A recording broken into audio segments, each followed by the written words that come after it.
سب سے بڑی دولت ایمان ہے، اور ایمان میں ایمان بالغیب اصل ہے،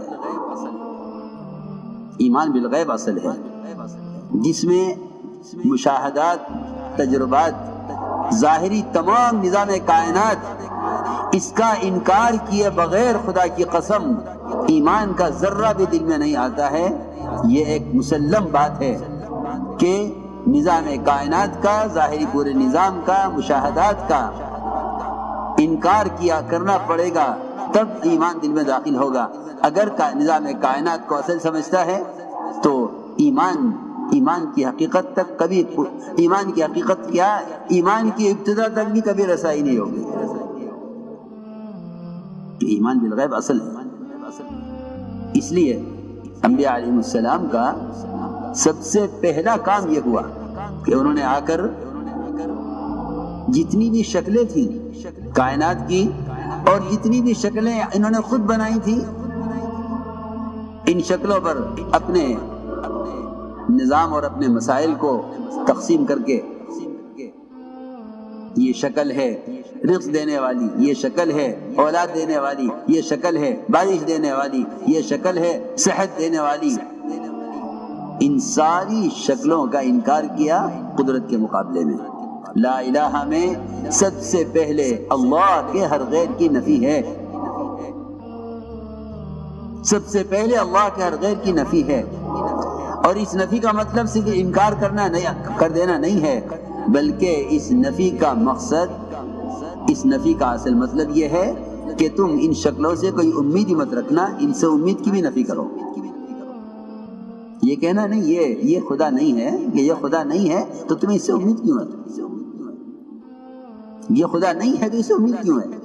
میں نے عرض کیا کہ سب سے پہلا کام انبیاء علیہ السلام کا یہ ہے کہ وہ آ کر اپنی قوم کو ایمان بالغیب سکھلاتے ہیں، اور ایمان بالغیب ہی اصل ہے۔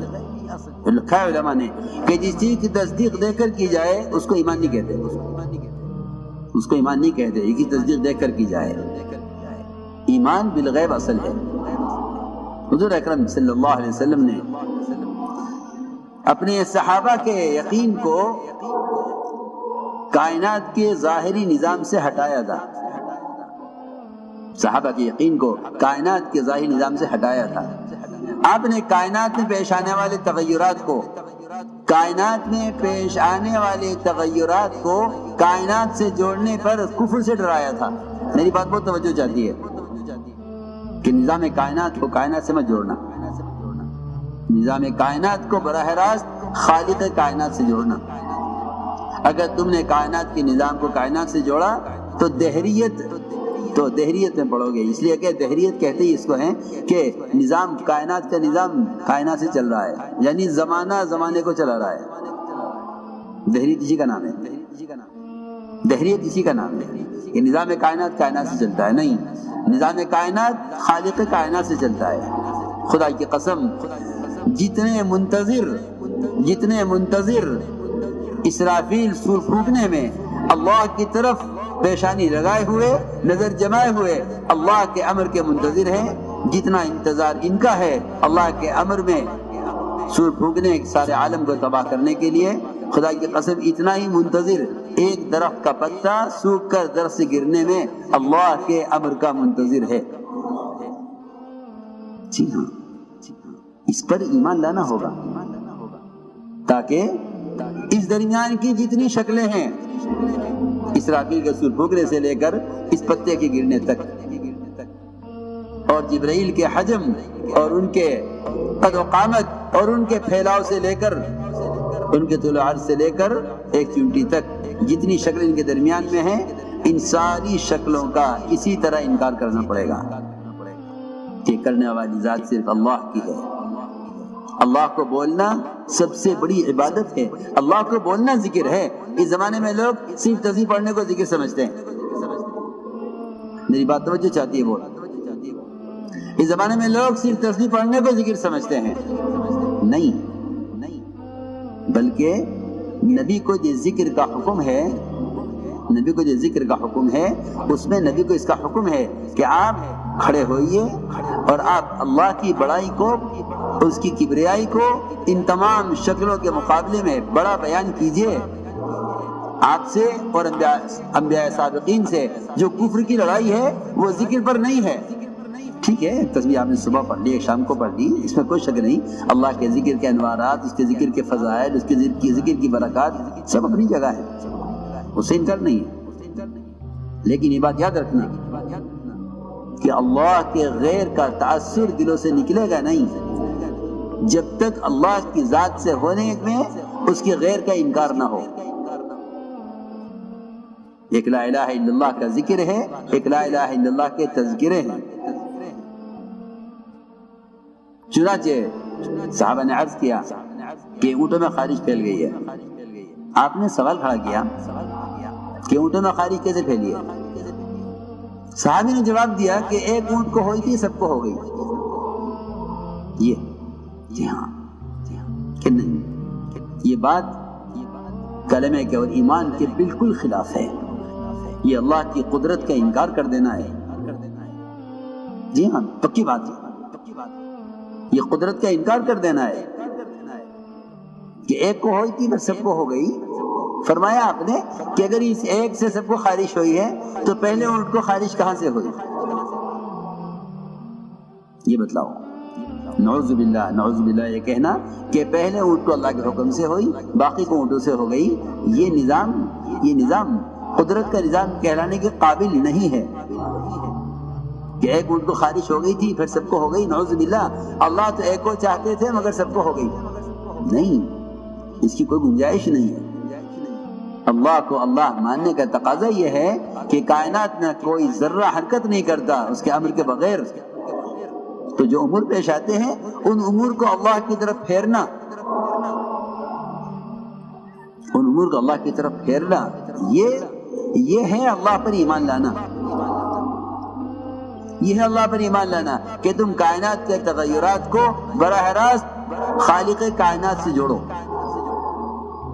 ورنہ صاف بات یہ ہے کہ جو کائنات کے تغیرات کو کائنات سے جوڑ دیں گے ان کے اللہ کے درمیان یہ شکلیں حائل ہو جائیں گی، رکاوٹ بن جائیں گی۔ یہ پکی بات ہے کہ جو کائنات کے تغیرات کو کائنات سے جوڑ دیں گے وہ اللہ تک نہیں پہنچ سکیں گے، وہ اللہ تک نہیں پہنچ سکیں گے۔ کیوں؟ اس لیے کہ وہ کہیں گے کہ نجومیوں کو بھی خبر ہے کیا ہوگا، اگر نجومی کا انکار نہیں کریں گے تو یہ نجومی ہوں گے، ستاروں کے پجاری ہوں گے، یہ ستاروں کے پجاری بنیں گے۔ اگر یہ زمین سے ہونے کا انکار نہیں کریں گے تو یہ زمین کے پجاری بنیں گے، اور دوسروں کو بھی کہیں گے آؤ تم بھی ہمارے ساتھ زمین کا شکریہ ادا کرو کہ زمین غلہ دے رہی ہے۔ میں بہت اہم بات کہہ رہا ہوں، عقائد بگڑتے ہیں نظام کائنات کو کائنات سے جوڑنے کی وجہ سے، عقیدہ بگڑتا ہے نظام کائنات کو کائنات سے جوڑنے کی وجہ سے، عقیدہ درست ہوتا ہے نظام کائنات کا اللہ کے مقابلے میں انکار کرنے سے عقیدہ درست ہوتا ہے۔ عقیدے کی درستگی یہ ہے، اگر یہ نہیں سیکھو گے، یہ نہیں سکھلاؤ گے اور روزانہ بالالتزام بلا ناغہ اس کی دعوت نہیں دو گے تو یقین اور حالات، یقین کا بگاڑ اور حالات یہاں تک پہنچا دیں گے کہ تمہیں بھی بیٹھ کے سوچو گے کہ اگر ہم ان کے ساتھ زمین کی جے نہ کہیں تو کیا ہوگا؟ قانون تو یوں کہہ رہا ہے، پکی بات ہے۔ وہ تو اللہ کی طرف بلانے کی وجہ سے اللہ کے غیر کا تأثر دل سے نکلتا ہے۔ جب مومن اپنی زبان سے کہتا ہے کہ اللہ کرتے ہیں، جب مومن اپنی زبان سے کہتا ہے کہ اللہ کرتے ہیں، خدا کی قسم اس سے زیادہ باطل کے دل کے مرعوب ہونے کے لیے خدا کی قسم قرآن حدیث میں اس کے علاوہ اس سے بڑھ کر اور کوئی سبب ملے گا نہیں۔ میں جو کہہ رہا ہوں سمجھ کر کہہ رہا ہوں، جو مومن کہتا ہے کہ اللہ کریں گے، اس سے زیادہ باطل کے قلوب کو مرعوب کرنے والی اور کوئی چیز نہیں ہے۔ وَإِذَا ذُكِرَ اللَّهُ وَحْدَهُ اشْمَأَزَّتْ قُلُوبُ الَّذِينَ لَا يُؤْمِنُونَ بِالْآخِرَةِ وَإِذَا ذُكِرَ الَّذِينَ مِن دُونِهِ إِذَا هُمْ يَسْتَبْشِرُونَ۔ یہ تو خوش اس سے ہوں گے، یہ تو خوش اس بات سے ہوں گے کہ آپ کہیں کہ نہیں جی ایسا نہیں ہے، ہم اللہ بھی ہیں پھر آپ بھی ہیں، اللہ کے بعد آپ بھی ہیں، جی ہاں اللہ بھی ہیں آپ بھی ہیں، اللہ کے بعد آپ بھی ہیں، ہاں اس سے خوش ہو جائیں گے. اور آگے کہ نہیں اللہ ہی ہے صرف، تو ان کے دل مرعوب ہوں گے، ان کے دل مرعوب ہوں گے اس سے، اور ان کے دل شکستہ ہو جائیں گے اس سے کہ مومن یہ کہے کہ اللہ سے ہوتا ہے. میں نے عرض کیا کہ سب سے بنیادی کام یہ تھا کہ نظام کائنات کے تغیرات کو کائنات سے مت جوڑو. اللہ تعالیٰ نظام کائنات کو بدلتے ہی اس لیے ہیں تاکہ دیکھیں کہ مسلمان اس بارے میں کیا کہتا ہے. حدیبیہ کی رات میں بارش ہوئی، حدیبیہ کی رات میں بارش ہوئی، اس بارش پر آپ نے فرمایا صحابہ سے کہ صبح کو تم میں سے بعض کافر ہوں گے بعض مومن. صحابہ گھبرا گئے، کیوں ہم کافر ہو جائیں گے اور کیوں ایمان کھو بیٹھیں گے؟ ایمان کی دولت کے حاصل ہونے کے بعد ہم ایمان سے پلٹ جائیں گے، اسے کیسے ہو جائے گا؟ میں کہ ہاں، جو یہ کہے گا کہ بارش اللہ کے حکم سے ہوئی ہے وہ اللہ پر ایمان لانے والا ہے اور ستاروں کا انکار کرنے والا ہے. جو یہ کہے گا نہیں بارش فلاں ستارے کی وجہ سے ہوئی ہے وہ اللہ کے انکار کرنے والا، ستاروں پر ایمان رکھنے والا ہے. تو میں نے عرض کیا کہ ادھر نجومی ستاروں کے پجاری، ادھر زمینوں کے پجاری، یہ کہیں گے مسلمانوں سے کہ آؤ دیکھو یہ نظام. عجیب بات ہے. علی رضی اللہ تعالی عنہ نکلے دشمن کے مقابلے پر. نجومی نے کہا کہ اس وقت آپ نہ نکلیے. کیوں؟ میں آپ کو نکلنے کا وقت دن بتلاؤں گا. میرے حساب سے میں جو ستاروں کو دیکھ رہا ہوں میرے حساب سے آپ کے اس وقت نکلنا آپ کے لیے شکست کا، نقصان کا، آپ کو آپ کے ساتھیوں کے زخم آنے کا وقت ہے. یہ جو ٹائم میں بتاؤں گا اس میں نکلنا تو آپ کو کامیابی ہوگی. حضرت نے فرمایا کہ تیری مخالفت میں ہماری کامیابی ہے، اور یہ فرمایا کہ جو تیرے کہنے پر قدم اٹھائے، جو تیرے کہنے پر قدم اٹھائے اس کا ٹھکانہ جہنم ہے. فرمایا المنجم کالکافر والکافر فی النار. جی ہاں، ایمان سکھلایا، ایمان سکھلایا گیا. فرمایا کہ ان نجومیوں کی بات پر یقین کرنے والے کا ٹھکانہ جہنم ہے. ہاں جی ہاں، پکی بات. ان نجومیوں کی بات پر یقین کرنے والے کا ٹھکانہ جہنم ہے. ان نجومیوں کی بات پر یقین کرنے والے کا ٹھکانہ جہنم ہے.